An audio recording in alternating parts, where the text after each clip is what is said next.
नवभारत के निर्माण में महिलाओं की अहम भूमिका रहे, यही प्रधानमंत्री जी का भी मत है। और इसीलिए आपका अभिनंदन है कि इस नवभारत चैनल के निर्माताओं में से एक महिला आज इस मंच पर उपस्थित है। इसलिए आपकी पूरी टीम को बधाई कि प्रधानमंत्री जी जो विमेन लेड डेवलपमेंट की बात करते हैं, उसकी एक छाया, एक प्रतिबिंब आपके चैनल में भी दिखती है। Thank you very much, Mr. Anurag Thakur, Union Sports and INB Minister. Thank you very much for your wishes. Thank you very much for coming. Thank you, MK Anand. And we'll seamlessly move to the next session. The next session, of course, with Smriti Irani. Over to you, Padmaja. I don't think it needs any introduction at all. We've spoken of Nari Shakti, we've spoken of women's role in the development of the country in the next 25 years. And let's not forget their role in the past 75 years. I think it's safe to say you have the stage now. Over to you.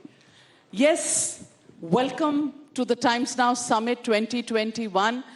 Ms. Smriti Irani, आपको शायद सिर्फ Women and Child Development Minister कहना कहीं लगता है आपको सीमित कर दिया, क्योंकि आपको जायंट किलर कहा जाता है। और जहां उत्तर प्रदेश में चुनाव का एक वातावरण बना हुआ है, तो उत्तर प्रदेश के चुनाव में अमेठी की याद 2019 की सबको आती है। तो अमेठी 2019, स्मृति ईरानी वर्सेस राहुल गांधी, आप इस बार क्या करिश्मा दिखाने वाली हैं उत्तर प्रदेश में? मुझे लगता है अगर आप करिश्मा की अपेक्षा कर रही हैं उत्तर प्रदेश में, तो वो विकास के आधार स्तंभ पर आपको मिलेगा। और ये बात मैं इसलिए कह रही हूँ क्योंकि इस प्रदेश में वर्षों वर्ष तक, चाहे धर्म के नाम पर हो, आस्था के नाम पे हो, जाति विशेष के नाम पर हो, चुनाव लड़े गए हैं। चुनाव मुद्दों के आधार पर और विकास के मुद्दों के आधार पर इस आगामी विधानसभा के चुनाव पे आप देखेंगे। और हमारी अभिलाषा यही है कि इस रणभूमि में जो भी उतरे, अगर परिचर्चा करना चाहे, अगर वाद विवाद में अपने आप को इस स्पर्धा में जोड़ना चाहे, तो हम तैयार हैं एक एक मुद्दे पर नीति विशेष और जिस प्रकार से लाभार्थी तक हमारी सरकार पहुंची है प्रदेश में, उसके संदर्भ में चर्चाएं हों। तो मुझे लगता है कि जो राजनीति हम लोकतंत्र को सशक्त करने के लिए करना चाहते हैं, वो हमारा स्वप्न फलीभूत होगा। स्मृति जी, राजनीति की बात आती है तो आजकल प्रियंका गांधी वाड्रा जी बहुत ज़्यादा उत्तर प्रदेश में इंटरेस्ट ले रही हैं, सब जगह जा रही हैं। और उन्होंने हाल ही में कैंपेन भी एक शुरू किया है, लड़की हूँ लड़ सकती हूँ।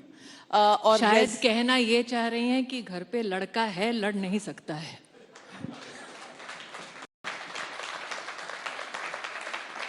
ये पता नहीं, शायद ऑडियंस ना समझी हो, ये लड़का कौन सा है जिसके बारे में ये एक बहुत पुरानी हिंदुस्तान में कहावत है कि ये पब्लिक है, सब जानती है। लड़का कौन है उसको भी अच्छी तरह से पहचानती है। तो एक कहानी थी यूपी के लड़कों की, तो अब क्या यूपी की लड़कियों के बीच में जंग होगी? मुझे लगता है कि जब आप गवर्नेंस की बात करते हैं, प्रशासन की बात करते हैं, तो क्या वो प्रशासन या वो तंत्र एक लिंग, एक समुदाय तक सीमित रहना चाहिए? जब प्रधानमंत्री जी चर्चा करते हैं कि आए हम एक प्रसाधन कक्ष बनाते हैं, टॉयलेट बनाते हैं, उसके पीछे की सोच क्या है? साल 2012-13 में वर्ल्ड बैंक की एक रिपोर्ट आई कि हमारे देश की 6% जीडीपी बर्बाद होती है क्योंकि हम स्वच्छता अपने इर्द गिर्द नहीं रखते। वो भार चाहे स्वास्थ्य की दृष्टि से हो, चाहे सुरक्षा की दृष्टि से हो, वो हमारी अर्थव्यवस्था पर पड़ता है। नाविका जी, सोचने की बात यह है कि साल 11-12 में ये चिंतन आता है, लेकिन तब की सरकार इस प्रयास को कहीं ना कहीं अछूता रखती है, करती नहीं है। साल 2014 में जब मोदी जी प्रधानमंत्री बने, तब कभी भी ये नहीं कहा था हमने चुनाव लड़ते वक्त कि आए हम लोग हर महिला के लिए टॉयलेट बनाएंगे। और एक सत्य ये भी है कि हिंदुस्तान की किसी भी महिला ने कभी किसी राजनेता से अपेक्षा भी नहीं की थी कि उसकी रोजमर्रा की जिंदगी में जो संघर्ष है उसको कोई नेता समझेगा और पुरुष नेता समझेगा, ये कल्पना नहीं थी।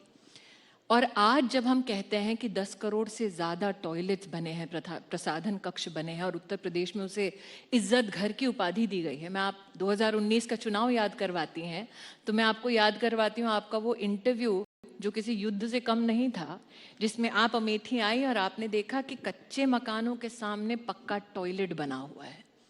तो मुझे लगता है कि ये सारे मुद्दे ऐसे हैं जो कुछ लोगों को, चाहे वो लड़के हों या अभी न्यू फाउंड जिनका पैशन है लड़कियों के लिए वो हों, वो शायद इन ठोस मुद्दों पर चर्चा ना करना चाहें।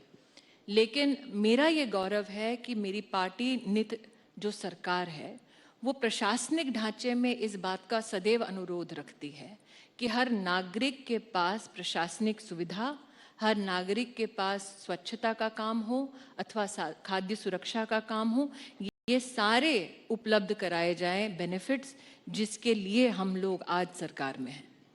लेकिन स्मृति जी, प्रियंका जी ने तो ऐलान कर दिया है कि 30% टिकट्स महिलाओं को देंगी। वो ये कह रही हैं कि 70% टिकट महिलाओं को नहीं देंगी।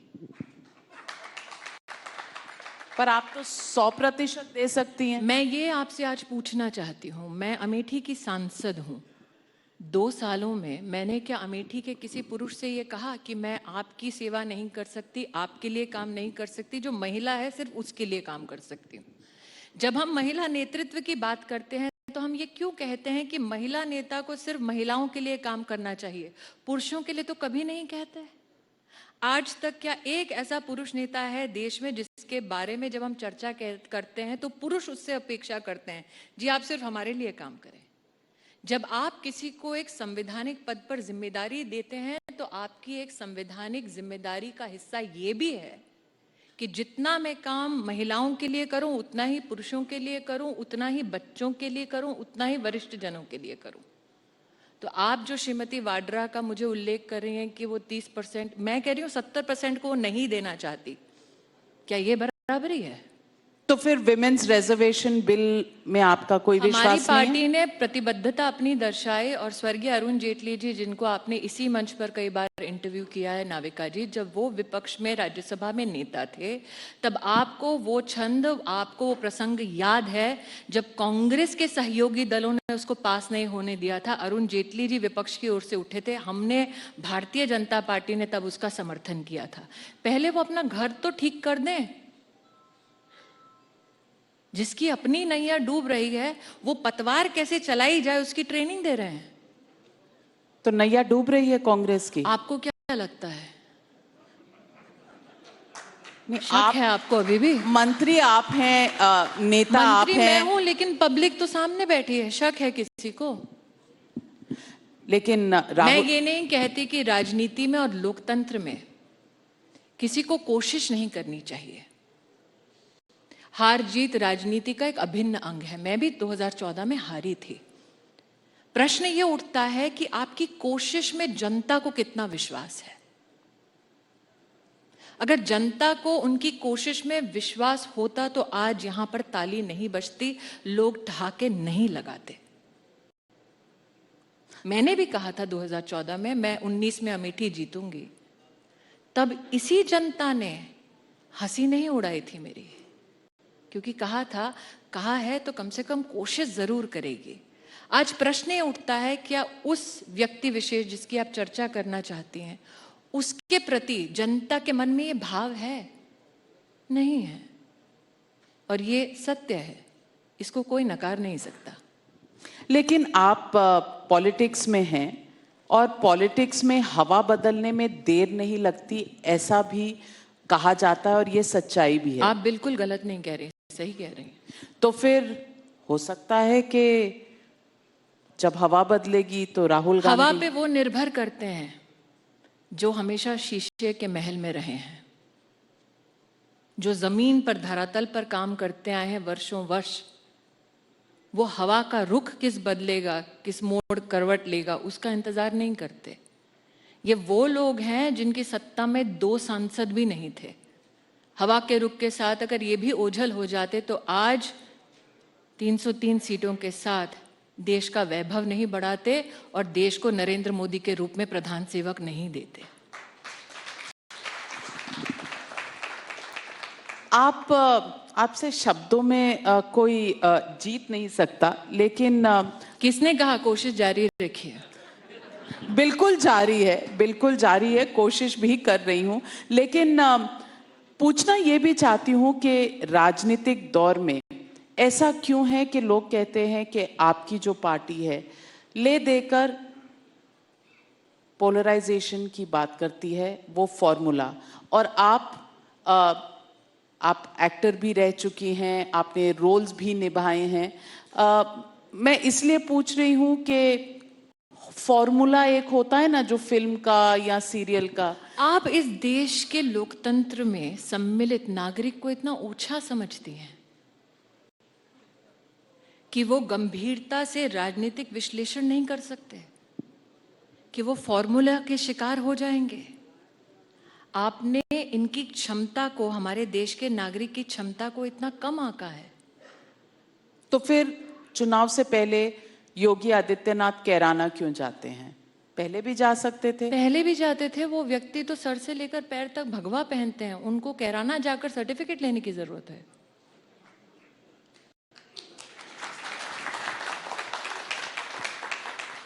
तो उनको क्या कहेंगे आप, जो जिन्ना की तुलना सरदार पटेल से करते हैं? लड़के हैं, लड़ नहीं सकते हैं। इस देश में सरदार पटेल, भूमिका शब्द में अगर मैं उनकी तुलना करूं तो ये अन्याय होगा। मैं आग्रह करती हूं, आपका चैनल नवभारत है, अगला समिट जब आप करें तो केवड़िया जाकर करें। देखें हिंदुस्तान का वो गौरव जिसमें 500 से ज्यादा हमारे अलग अलग छोटे छोटे प्रिंसली स्टेट्स को एक संविधान के सूत्र में बांधा। तब कोई इंटरनेट नहीं था। इसका मतलब 500 से ज्यादा प्रिंसली स्टेट्स के साथ ये भाव जागृत करना कि एक संविधान की छत्र छाया में हम सब एकजुट होकर सालों साल रहेंगे। वो भावना जागृत करने के लिए वो व्यक्तित्व कितना विराट होगा नाविका जी। उसकी तुलना आप उस सज्जन से कर सकते हैं जो कहते हैं कि आओ धर्म के नाम पर इस धरती के टुकड़े कर दो। एक ने जोड़ने का हिंदुस्तान काम किया, एक ने तोड़ने का काम किया। उनकी क्या तुलना हो सकती है? मैंने अभी अनुराग जी से भी पूछा था और आपसे भी पूछना चाहती हूँ। जब सलमान खुर्शीद कहते हैं अपनी किताब में कि हिंदुत्व का मतलब वही एक्सट्रीमिस्ट आइडियोलॉजी है, आई एम पैराफ्रेजिंग इट, वही आइडियोलॉजी है जैसी बोको हराम या आइसिस की है, तो इस सोच को आप क्या कहेंगी? मैं आश्चर्यचकित हूं कि आपको आश्चर्य हो रहा है, और मैं इस आश्चर्य का यहां पर खेद व्यक्त इसलिए कर रही हूं नाविका जी, क्योंकि आप भारत की उन उत्तीर्ण एडिटर्स में से हैं जिनका रिसर्च बहुत तगड़ा है। जिस सज्जन की किताब की आप बात कर रहे हैं, और मैं सार्वजनिक रूप से इस सभागार में उपस्थित हर हिंदुस्तानी से माफी मांगूंगी जो मैं अब कहने वाली हूं। उस सज्जन ने एक किताब 1.5 दशक पहले लिखी थी, जिसमें इस व्यक्ति ने लिखा था कि 84 के जो दंगे हुए उसमें हिंदुओं और सिखों ने अपने पार्टीशन के पापों की सजा भोगी है। ये सलमान खुर्शीद ने कल, 2 दिन पहले, 1 साल पहले नहीं लिखा, 1.5 दशक पहले लिखा था। और उसमें लिखा है, 114वां नंबर पृष्ठ है, पेज है, पढ़ लीजिएगा, कि कितना मजा आया कि हिंदू और सिखों ने 84 के दंगों में अपने पापों की सजा काटी। आप अगर वो पढ़ती, ये जो लिखा है, आपको आश्चर्य नहीं होता। आश्चर्य इस बात का होना चाहिए कि वो लोग जो चुनाव के आते ही मंदिर मंदिर घूमते हैं, वो कम से कम ये बता दें कि क्या वो वाकिफ हैं सलमान साहब ने हिंदू और सिखों के बारे में क्या कहा था। क्या हिंदू और सिखों ने पाप किया था जो 84 के दंगे में हमें मौत के घाट उतारा गया? ये वो न्यू फाउंड हिंदूज बता दें, बड़ी कृपा होगी उनकी। प्रियंका गांधी जी भी मंदिर मंदिर जा रही हैं और हमारे यहाँ अमेठी में जब अमित शाह जी रोड शो में आए 2019 के मेरे चुनाव में, उस दिन उन्होंने ये भी तय किया था कि वो नमाज अता करेंगी, तो आप मंदिर की ही बात क्यों करती हैं? पर कल यहाँ अरविंद केजरीवाल जी भी थे और उन्होंने भी कहा कि मंदिर जाना किसी का भी अपना अधिकार नहीं है, देश में इतने हिंदू हैं, सबका अधिकार है। तो हिंदुत्व किसी एक पार्टी का नहीं हो सकता, वो देश के सारे नागरिकों का हक है। एक स्वयं सेवक के लिए इससे बड़ा वैभव क्या होगा कि अरविंद केजरीवाल जी स्वयं हिंदुत्व शब्द को स्वीकार कर रहे हैं।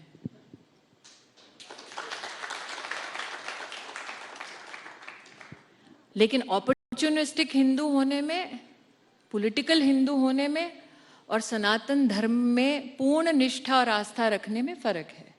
लेकिन ये सत्य है कि हम एक लोकतंत्र का हिस्सा हैं। कौन किस मजहब को अपनाना चाहता है, किसका कौन आराध्य है, ये उनका निजी मामला है। लेकिन अयोध्या या सोमनाथ मंदिर, आपकी पूरी पार्टी और आपका पूरा अस्तित्व कहीं ना कहीं राम मंदिर के मिशन से शुरू हुआ था, रथ यात्रा से शुरू हुआ था 1990 में। तो कहीं ना कहीं लोगों का कहना है कि आपने अप्रोप्रिएट कर लिया है वो स्पेस जिसको आप हिंदुत्व कहते हैं और किसी का असर नहीं है। इसीलिए आप कहते हैं कि केजरीवाल जी अपॉर्चुनिस्टिक हिंदू हैं या राहुल गांधी जी चुनाव से अपॉर्चुनिस्टिक। पहले अयोध्या जी के दर्शन को गए थे? कभी भी जा सकते हैं, अभी बिल्कुल जा सकते हैं, मैंने मना कहाँ किया है। मैं कौन होती हूँ कौन कहाँ जाएगा उसकी टिप्पणी करने वाली। लेकिन इस प्रश्न पर थोड़ी तो छाया अपनी डालिए एडिटोरियल लेंस की। अब गए हैं, ठीक है, लेकिन ये हमारा गौरव है कि आज वस्तुस्थिति और निर्माण कार्य ऐसा हुआ है भव्य अयोध्या जी में कि दिल्ली के मुख्यमंत्री जी स्वयं पधारे हैं रामलल्ला के दर्शन के लिए। ये हमारा सौभाग्य है। और मैं आपको कह दूं, आस्था की जब बात उठती है, आज ही देश की राजधानी में 100 साल पहले अन्नपूर्णा माता की जो एक मूर्ति है वो हिंदुस्तान लौटाई गई। आज एक भव्य कार्यक्रम में माँ की वो मूर्ति, उसको काशी के लिए एक यात्रा सहित रवाना किया गया। केजरीवाल साहब तो काशी से भी लड़े थे चुनाव, तो अगर थोड़ा सा अभिनंदन वो काशी की जनता का कर देते तो सनातन धर्म के प्रति उनकी आस्था एक बार फिर प्रतिस्थापित हो जाती। लेकिन शायद मुद्दा अयोध्या है, अन्नपूर्णा नहीं।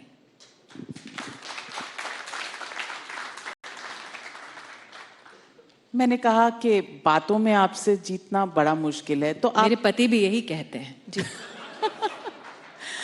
आप कहीं डायलॉग राइटर नहीं बनना चाहती थी? हमेशा नहीं, पर्दे के सामने ही नहीं। और मैं इस बात से बिल्कुल इत्तेफाक आपकी नहीं रखती कि मैं जो कहती हूँ वो डायलॉग है। नहीं, डायलॉग इसलिए क्योंकि शायद ही वो लोग आज देश की राजनीति में पनप पाते हैं या जिंदा रह पाते हैं जो दिल में होता है वो जबान से कह पाते हैं। प्रभु की असीम कृपा है मुझ पे। मैंने राजनीति की तरफ जब रुख किया तब मेरा ध्येय मात्र ये था कि जीवन भर राष्ट्रनीति की दृष्टि से अगर मुझे काम करने का मौका मिले तब दिल में जो हो वही जबान पर रहे, वो दोगलापन कभी ना आए। डायलॉग नाविका जी आफ्टर थॉट होता है, दोगलापन होता है। अब इसके भी कई इंटरप्रिटेशंस लगाए जा सकते हैं कि जावेद अख्तर डायलॉग लिखते हैं, वो आपकी आइडियोलॉजी से इत्तेफाक नहीं रखते, तो आपने कटाक्ष किया है उन पर क्योंकि डायलॉग राइटर हैं वो, तो दोगलापन। ओहो, आप हेडलाइन की फिराक में हैं और मैं आपको दे नहीं रही। नहीं, आपने बहुत दिए हैं। You have been kind to me। मतलब आप ये देखिए कि आपके इंटरव्यू की जो छाया है या जो उसका प्रवास है वो शुरू हुआ था गांधी खानदान से और पहुंच गया जावेद अख्तर तक। अब देखती हूँ अगला पड़ाव कौन सा होगा। लेकिन शब्दों की बात जब कही तो ये कहा, जब आप सब बातों की अपनी शब्दों से मात कर देती हैं, तो सुनने में ऐसा आया है कि आपने एक और क्रिएटिव रोल भी अपनाया है कि आप बहुत जल्द ऑथर के रूप में आने वाली हैं। क्या ये सही है? चूंकि मैं कॉन्ट्रैक्ट की मर्यादा में हूँ इसलिए बोल नहीं पाऊंगी, लेकिन आप किताब लिख रही हैं। मैं इतना ही कहूंगी कि ये वही मंच है जहां पर आज से 10 साल पहले, और मंच जब मैं कह रही हूं तो ये वाला समिट का नहीं, लेकिन आपकी रात को 9 बजे की डिबेट होती है, और एक डिबेट में मैंने हिस्सा लिया था आज से 10 साल पहले। उस डिबेट में किसी ने हमारे सर्विंग ऑफिसर्स पर एक टिप्पणी की थी, वो जो सरहद पर तैनात हैं और पैरामिलिट्री फोर्सेस के हिस्सा हैं, और एक द्वेष की भावना से की गई वो टिप्पणी मेरे अंदर एक ज्वालामुखी से कम नहीं थी।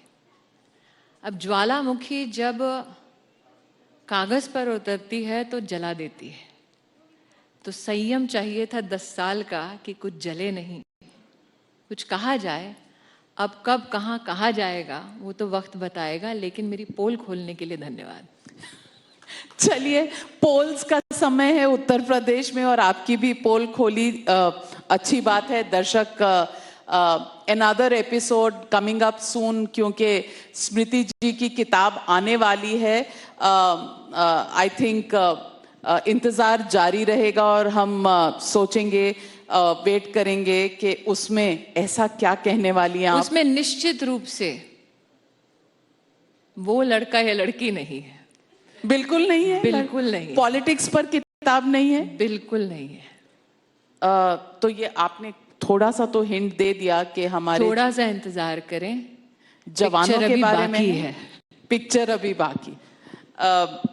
आप जल्दी में मत रहिए, क्योंकि अभी हमें आपके हम जल्दी में इसलिए है नाविका जी कि आपकी ऑडियंस जान ले, नाविका जी ने हमको ये वादा दिया था कि समय की मर्यादा में हमें मुक्त करेंगी। आप मुक्त नहीं कर रही, ये आपकी बहुत बड़ी कृपा है, लेकिन मैं भी घर में जाकर अभी रोटी बनाना बाकी है, इसलिए मुझे चलिए, बच्चे आज थोड़ा सा इंतजार करेंगे। लेकिन एक चीज पूछना चाहती हूँ, कभी कभी हम महिलाओं को बैलेंस करना सिर्फ पड़ता महिलाओं के साथ ही बेतकल्लुफ होते हैं, वरना पुरुषों के साथ क्या मजाल है, बताएं। हम सबसे सवाल पूछते हैं और सबको आग्रह करते हैं, रिक्वेस्ट करते हैं कि रुक जाइए, कुछ सवाल बाकी हैं। ये एक जर्नलिस्ट का राइट है। पूछना चाहती हूँ कि जेंडर डिफरेंसेस, हमने पॉलिटिक्स की बात की पर कुछ महिलाओं की बातें हैं। जेंडर डिफरेंस अभी भी है। जेंडर डिफरेंस में पे डिफरेंस है, जेंडर डिफरेंस में इक्वालिटी डिफरेंसेस हैं काम के एरिया में, और गैप्स जो हैं जेंडर इक्वालिटी में वो बहुत बड़े हैं। इस डायरेक्शन में हम कब ऐसा भारत बना पाएंगे, क्योंकि ये 75वीं साल है हमारी स्वतंत्रता की और हमें आगे के 25 साल भी देखना है। हम कब ऐसे मुकाम पर पहुंचेंगे कि women will be equal to men in India? Navika ji, हमारे देश के बारे में जो धारणा आपने विकसित की है और आपका अपना एक अनुभव है, मैं थोड़ा सा उससे इत्तेफाक अगर ना रखूं और अपना अनुभव कहूं, जब हम इक्वालिटी की बात करते हैं तो अक्सर पाश्चात्य समाज के साथ अपनी तुलना करते हैं। लेकिन अगर इस सभागार में जो महानुभाव बैठे हैं, 2 सेकंड के लिए अपनी आंखें बंद करें और अपने आप से एक सवाल करें। अर्धनारीश्वर की कल्पना कि शिव और शक्ति ही एक समान है, ये और किस समाज में, किस राष्ट्र में रहा, ये बतला दें। कई देश ऐसे हैं जिन्होंने अंग्रेजी हुकूमत के खिलाफ बिगुल बजाया और आज़ादी का ये 75वां अमृत महोत्सव हम मना रहे हैं। हर उस देश में जहां पर आज़ादी का एक संग्राम हुआ, वो कौन सा देश है जिसमें एक माँ ने अपने बच्चे को पीठ पे अपने कपड़े से बांध कर तलवार निकाली, घोड़े पर चढ़ी और उस साम्राज्य में, उस राज्य में पुरुष जो हैं उस महिला के पीछे खड़े हुए? ये अगर हुआ तो सिर्फ हिंदुस्तान में हुआ। प्रश्न हमारे समाज के लिए ये बनता है कि जिस देश में, जिस समाज में अर्धनारीश्वर की कल्पना है, रानी लक्ष्मीबाई जैसी वीरांगनाएं हैं, जिस देश में जो हम हिंदू मैरिज कहते हैं उसकी पूरी व्यवस्था, मैरिज कॉन्ट्रैक्ट जिसे अंग्रेजी में कहते हैं, वो एक महिला ने लिखी है। उस देश में, उस समाज में जहां अगर कोई युद्ध के मैदान में उतरे तो उसे कहते हैं कि दुर्गा स्वरूपा है। ऐसा क्या हुआ हमारे समाज में कि आज हम इक्वालिटी की जब बात करते हैं तो अपने उस इतिहास को याद नहीं करते। तो मैं ये नहीं कहूंगी कि हम we are in a utopian state, that is not a global reality. मैं निश्चित रूप से ये कहूंगी कि वो क्या छंदों में हमने किया है जो आपको इक्वालिटी का दर्शन कराता है। हमारे देश के 75 साल जो हुए आजादी के, उसके इतिहास में किसी प्रधानमंत्री ने लाल किले की प्राचीर से कभी ये कहा कि 1 रुपए में मैं सैनिटरी पैड दे रहा हूं? महिला भी प्रधानमंत्री रह चुकी है, संभव नहीं है। एक ही व्यक्ति ने कहा। मेरे देश में 75 साल की आजादी में एक महिला प्रधानमंत्री भी रही। जो आप कहती है ना अपेक्षाएं कि महिला नेता सिर्फ महिला के लिए काम करेगी, ये पुरुष प्रधानमंत्री जी जो हैं उन्होंने हमारे देश में पहली बार मेंस्ट्रुअल हाइजीन का पूरा प्रोटोकॉल प्रशासनिक बनाया। हमारे देश में कभी था नहीं।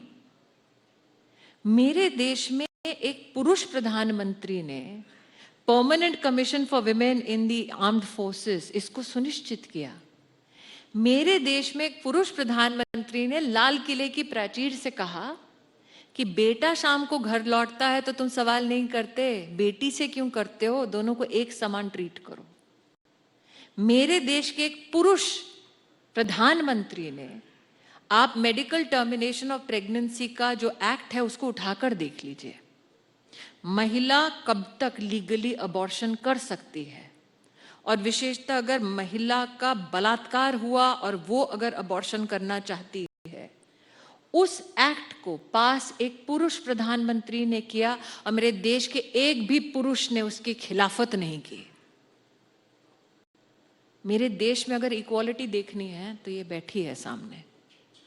मैं ये नहीं कहती कि चुनौतियां नहीं हैं, लेकिन मैं ये कहती हूं कि अब इस देश में बदलाव का हिस्सा पुरुष उतना ही है जितनी महिला। हां, ऐसे कई आपके पास उदाहरण आएंगे जिसमें पुरुष प्रताड़ित करता है और महिला विक्टिम है, लेकिन आज हिंदुस्तान से एक स्वर जागा है कि अब ये चला कर नहीं लेंगे हम सब। अगर ऐसी कोई घटना आएगी तो हम तब तक आवाज उठाएंगे जब तक न्याय सुनिश्चित नहीं होता। मुझे लगता है सालों साल से हम महिला उत्थान की बात करते हैं, उसमें हमेशा हिंदुस्तान के पुरुष को छोटा कर देते हैं। हम जानते हैं हमारी सामाजिक हकीकत यह है कि जब साथ चलेंगे तो आगे बढ़ेंगे। तो फिर ऐसा क्यों है कि वर्ल्ड इकोनॉमिक फोरम की जेंडर गैप रिपोर्ट कहती है इंडिया हैज स्लिप्ड 28 प्लेसेस मैं टू रैंक आपको उसके ऊपर 140th। एक विषय बताना चाहूंगा। मैंने ये चर्चा 140th आउट ऑफ 156 मैं आपको इसके ऊपर एक अपना अनुभव उनके साथ बताना चाहूंगी। जब वो जेंडर एम्पावरमेंट की बात करते हैं विदेशों में, तो कहते हैं देखिए पार्लियामेंट में कितनी महिलाएं हैं। आज हिंदुस्तान के इतिहास में सबसे ज्यादा महिलाएं हमारे देश की संसद 14%। फिर कहते हैं देखिए कितनी महिलाएं मंत्री हैं। आज हिंदुस्तान के प्रशासनिक इतिहास में, संवैधानिक इतिहास में सबसे ज्यादा मंत्री महिला हम काउंसिल में देखते हैं। लेकिन उन महिलाओं को नकार देते हैं जो पंचायत में पंच, सरपंच उसकी भूमिका में रहते हैं। उन महिलाओं को नकार देते हैं जो पार्षद हैं या किसी म्युनिसिपल पोजीशन पे सर्व कर रहे होते हैं। आज अगर उन महिलाओं की गिनती आप कॉन्स्टिट्यूशनल और पॉलिटिकल पोजीशंस पर पकड़ें, नाविका जी, इस विश्व के सबसे बड़ी पॉलिटिकल महिला फोर्स विश्व की हमारे देश में है। फर्क ये है कि हमारी गिनती कौन करता है। तो ये गिनती गलत है वर्ल्ड इकोनॉमिक। मैं कहती हूं कि अगर आप मेरी गांव की महिला पंच सरपंच को नकार दें तो क्या ये उसके प्रति न्याय है? और अगर ये पूरा ब्रह्मांड महिलाओं का पॉलिटिकल पोजीशंस में काउंट होने लगे तो क्या उससे रैंकिंग हमारी बदलती है? बिल्कुल बदलती है। स्मृति जी, बात आपने न्याय की। मैं आपके समय के साथ और आपके परिवार के साथ न्याय करना चाहती हूँ, तो आखिरी सवाल सिर्फ ये पूछूंगी, what next for Smriti Irani? क्या वो अपने लिए रोज नई ऑब्जेक्टिव्स रखती है, नई मंजिलें बनाती है और फिर उस तक जाती है? मैं आज जहां आप मेरा इंटरव्यू कर रहे हैं, यहाँ से 8 किलोमीटर दूर पैदा हुई हूँ, लेडी हार्डिंग हॉस्पिटल में, 8-10 किलोमीटर दूर। जब पैदा हुई तो माँ बाप के पास 150 रुपये था। मुनीरका में टोकस के तबेले के ऊपर एक कमरा मिला था। यहाँ से 5 मिनट की दूरी में धौलाकुआं में, जो दिल्ली वाले हैं जानते हैं, आर्मी क्लब है, उसके सामने फुटपाथ पे मेरे पिताजी एक चद्दर पे किताब बेचते थे, मैं साथ बैठती थी। 45 इयर्स में उस फुटपाथ से मैं मंत्रालय पहुंच गई हूँ। फुटपाथ पे जब बैठी थी पिता के साथ, तब पता नहीं था कि जो गाड़ियां गुजर रही हैं एक दिन उसमें मैं भी बैठूंगी। लेकिन हाँ, उस फुटपाथ पे थी, ये कभी नहीं भूलूंगी। तो व्हाट नेक्स्ट मैं नहीं जानती, लेकिन इतना जरूर जानती हूँ कि जो भी होगा, जैसे अटल जी ने कहा, ना हार में न जीत में, किंचित नहीं भयभीत में, संघर्ष पथ पर जो मिले ये भी सही वो भी सही, वरदान मांगूंगी नहीं। Well, I have goosebumps, and really, when it comes to being a showstopper, ladies and gentlemen, who's better than Smriti Irani? Thank you very much, Ms. Smriti Irani. Thank you very much for being here, for being who you are, for being such an inspiration for women across India. Thank you very much. And with that, handing it back to you, do you still have something to say after what Smriti Irani has said? I have to say, dinner is served.